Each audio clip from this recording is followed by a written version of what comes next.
തയ്യൽ ഗുരുവിലേക്ക് സ്വാഗതം. ഇന്ന് സ്ലീവ് കട്ടിംഗ് വീഡിയോ ആണ് കാണിക്കുന്നത്. നമ്മൾ കഴിഞ്ഞ ക്ലാസ്സിൽ ഫ്രണ്ട് പാർട്ടും ബാക്ക് പാർട്ടും ഒക്കെ കണ്ടു അല്ലേ? നമുക്ക് ഇന്ന് സ്ലീവ് കട്ടിംഗ് ആണ്. ഇതുപോലെ തുണി നാലായിട്ട് മടക്കിയിടുക. ആദ്യം തുണി നാലായിട്ട് മടക്കിയിട്ടിട്ട് താഴെ നമുക്ക് ലെവൽ ചെയ്യാൻ വേണ്ടിയിട്ട് ഒരു വര വരയ്ക്കും. അത് കഴിഞ്ഞിട്ട് നമുക്ക് എത്രയാണോ മടക്കി അടിക്കേണ്ടത്, ഹെമ്മിങ് ചെയ്യുമല്ലോ താഴെ, അതിന് വേണ്ടിയിട്ടൊരു വര കൊടുത്തു. ഓക്കെ, ആദ്യം ലെവൽ ചെയ്യാനൊരു വര കൊടുത്തു. അത് കഴിഞ്ഞിട്ട് മടക്കി അടിക്കാനായിട്ട് ഒരു വര കൂടെ കൊടുത്തു. എത്രയാണോ ഗ്യാപ്പ് വേണ്ടത് അത്. അതിനുശേഷം സ്ലീവ് ലെങ്ത് മാർക്ക് ചെയ്യണം. സ്ലീവ് ലെങ്ത് ഇതിന് വേണ്ടത് 11 ഇഞ്ചാണ്. 11 ഇഞ്ച് സ്ലീവ് ലെങ്ത് മാർക്ക് ചെയ്തു. 1/2 ഇഞ്ച് തയ്യൽ തുമ്പ്. അപ്പോൾ ടോട്ടല് 11.5 ഇഞ്ച്. അതേ 11.5 ഇഞ്ച് നമ്മൾ ഓപ്പോസിറ്റ് സൈഡ് മാർക്ക് ചെയ്യണം. അതേ 11.5 ഇഞ്ച് ഓപ്പോസിറ്റ് സൈഡ് വച്ചിട്ട് ഇതുപോലെ ടേപ്പ് വച്ചിട്ട്, ഇതിപ്പോൾ 40 ഇഞ്ച് ആയതുകൊണ്ട് 4 ഇഞ്ച് നമുക്ക് കൈക്കുഴിയുടെ ഷേപ്പിന് വേണ്ടിയിട്ട് 4 ഇഞ്ച് താഴോട്ട് മാർക്ക് ചെയ്തു. ഓക്കെ, ഇവിടെ ഹൈറ്റ് മാർക്ക് ചെയ്തിട്ടുണ്ട്, ഓപ്പോസിറ്റ് സൈഡ് 4 ഇഞ്ച് താഴോട്ട് മാർക്ക് ചെയ്തു. ഇനി നമുക്ക് ഇവിടെയാണ് വീതി വേണ്ടത്.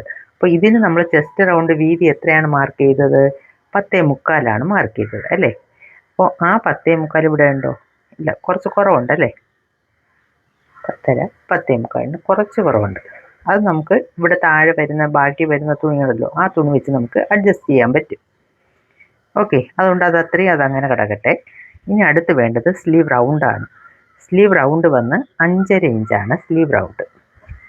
5.5 ഇഞ്ച്. അതിൻ്റെ കൂടെ 1.5 ഇഞ്ചോ 2 ഇഞ്ചോ നമുക്ക് തയ്യൽ തുമ്പ് എടുക്കാം. തയ്യൽ തുമ്പ് ഇഷ്ടമനുസരിച്ച് എടുക്കാം. ഇവിടെ നിന്ന് ചെരിച്ചൊരു വര ഇങ്ങോട്ട് കൊടുക്കുക കേട്ടോ. അത് നമുക്കിവിടെ വെച്ചാണ് മടക്കി എടുക്കേണ്ടതെന്ന് അറിയാൻ വേണ്ടിയിട്ടാണ് നമ്മളിങ്ങനെ ചരിച്ച് വരയ്ക്കുന്നത്. ഇനി എന്ത് ചെയ്യണം? നമ്മളിവിടെ ഹൈറ്റ് മാർക്ക് ചെയ്തില്ലേ, അവിടെ നമ്മൾ 1.5 ഇഞ്ച് നമ്മൾ നേരെ ഇങ്ങനെ മാർക്ക് ചെയ്യും. ഓക്കെ, 1.5 ഇഞ്ച് ഇങ്ങനെ നേരെ മാർക്ക് ചെയ്തു. എന്നിട്ട് അവിടെ നിന്ന് ഇതിലോട്ട് നമ്മൾ കൈക്കുഴിയുടെ ഷേപ്പ് കൊടുക്കണം. ഈ 1.5 ഇഞ്ച് മാർക്ക് ചെയ്ത് അവിടെ നിന്ന് കൈക്കുഴിയുടെ ഷേപ്പ് ഇങ്ങനെ കൊടുക്കണം. ഓക്കെ, എന്നിട്ട് നമ്മൾ തയ്യൽ തുമ്പ് മാർക്ക് ചെയ്തില്ലേ, അവിടെ ഇതുപോലെ നേരെ ഒന്ന് വരയ്ക്കുക. ഓക്കെ, ഇത്രയേ ഉള്ളൂ സ്ലീവ്. നല്ല വെരി സിമ്പിൾ അല്ലേ? ആദ്യം നമ്മൾ തുണി നാലായിട്ട് മടക്കിയിട്ടു. എന്നിട്ട് നമ്മൾ തുണി ലെവൽ ചെയ്യാനൊരു വര വരച്ചു. പിന്നെ എത്രയാണോ മടക്കി അടിക്കേണ്ടത് അതിനൊരു വര വരച്ചു. അവിടെ നിന്ന് നമ്മൾ ഹൈറ്റ് മാർക്ക് ചെയ്തു അല്ലേ? ഹൈറ്റ് പ്ലസ് 1/2 ഇഞ്ച് തയ്യൽ തുമ്പ്. അതേ മെഷർമെൻറ്റ് നമ്മൾ ഓപ്പോസിറ്റ് സൈഡും വച്ചിട്ട് എന്ത് ചെയ്തു? കൈക്കുഴിയുടെ ഷേപ്പിന് വേണ്ടിയിട്ട് താഴോട്ട് മാർക്ക് ചെയ്തു. ഓക്കെ, 4 ഇഞ്ച് മാർക്ക് ചെയ്തു. എന്നിട്ട് ഇവിടെ നിന്ന് 1.5 ഇഞ്ച് കൊടുത്തിട്ട് അവിടെ നിന്ന് നേരെ ഒരു ഷേപ്പ് കൊടുത്തു. ഇത്രയേ ഉള്ളൂ തയ്യൽ. ഇതിൽ ഞാൻ കാണിക്കുന്നതെല്ലാം നല്ല എളുപ്പ വഴിയാണ് കാണിക്കുന്നത് കേട്ടോ. ഒരുപാടൊന്നും തല പോയിട്ടുണ്ട്. ഇതേ സെയിം മെത്തേഡിൽ നിങ്ങൾ 1-2 ബ്ലൗസ് ഒന്ന് തയ്ച്ചു നോക്കിയേ. നിങ്ങൾക്ക് എല്ലാം ഈസി ആയിട്ട് നിങ്ങൾക്ക് ചെയ്യാൻ പറ്റും.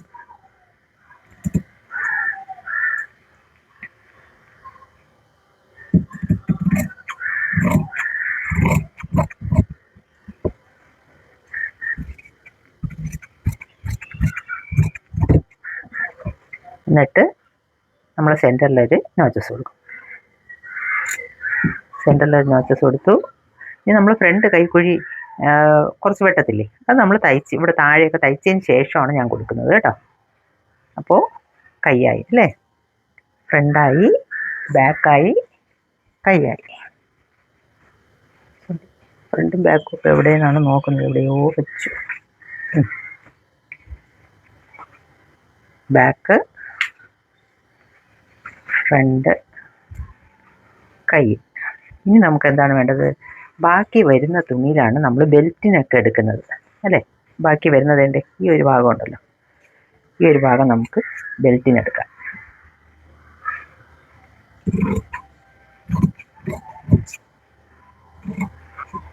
എക്സ്ട്രാ 2 പീസ് കൂടെ കിട്ടുമെന്നൊക്കെ നോക്കണം കേട്ടോ. കിട്ടുമെങ്കിൽ നമുക്ക് അടിയിലും കൂടെ വയ്ക്കാനേ. ഇതിലുണ്ട്. കൈ വെട്ടിയതിൻ്റെ ബാക്കി ഈ ഒരു പോർഷൻ നമുക്ക് സ്ലീവിനെടുക്കാം, ഇത് പട്ടയ്ക്കെടുക്കാം. എടുക്കുന്നുണ്ട്.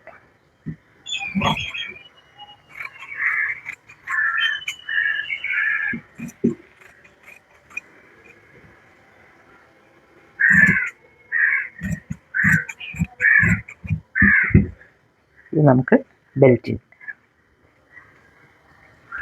ഇനി അടുത്തെന്താണ് വേണ്ടത്? ഹുക്ക് പട്ടിക്ക് വേണം അല്ലേ?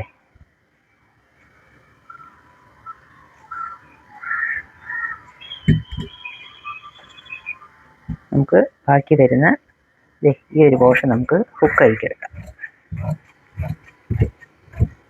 ഇത് ഹുക്ക് അഴി വയ്ക്കാനായിട്ട്. ഇത് നമുക്ക് ബാക്കിൽ ബെൽറ്റിന് ബാക്ക് പീസ് കട്ടിക്ക് നമ്മൾ മടക്കി അടിക്കത്തില്ലേ, അതിന് വേണ്ടിയിട്ട് ഇത്. അതിന് വേണ്ടിയിട്ട് ഇത് പോയിട്ട് ഇത് നമ്മൾ കഴുത്തിന് വെട്ടിയില്ലേ, ബാക്ക് കഴുത്ത് വെട്ടിയതിൻ്റെ ബാക്കി ഇല്ലേ, ഈ ഒരു പീസ് നമ്മൾ ക്രോസ് പീസിന് എടുക്കാം. ഹെമ്മിങ് ചെയ്യാൻ വേണ്ടിയിട്ട് കഴുത്തിൽ വെച്ച് അടിക്കാനുള്ള ക്രോസ് പീസിന് നമ്മൾ ഇതും എടുത്ത് ഈ ഫ്രണ്ട് കഴുത്ത് വെട്ടിയതിൻ്റെയും ബാക്ക് കഴുത്ത് വെട്ടിയതിൻ്റെയും ബാക്കി ഭാഗം നമ്മൾ എടുക്കും. ഇതുപോലെ ക്രോസ് ആയിട്ട് വെട്ടണം. ഓക്കെ.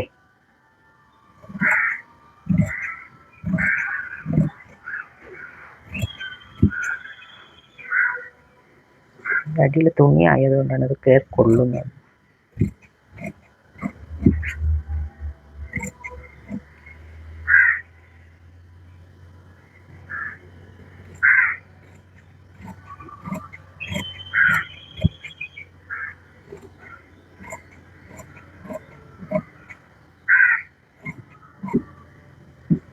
കണ്ടോ?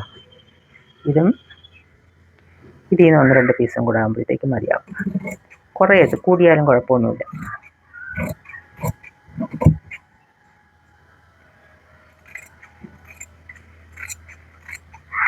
ഓക്കെ. അപ്പോൾ ഇത്രയേ ഉള്ളൂ ബ്ലൗസ് കട്ടിങ്. ഇത് ബിഗിനേഴ്സിനൊക്കെ നല്ല ഉപകാരമായിരിക്കുമെന്ന് ഞാൻ വിശ്വസിക്കുന്നു. എന്തെങ്കിലും ഡൗട്ടോ ഇത് ഉണ്ടെങ്കിൽ കമൻറ്റ് ചെയ്ത് ചോദിക്കണേ. Okay, thank you. Okay, by.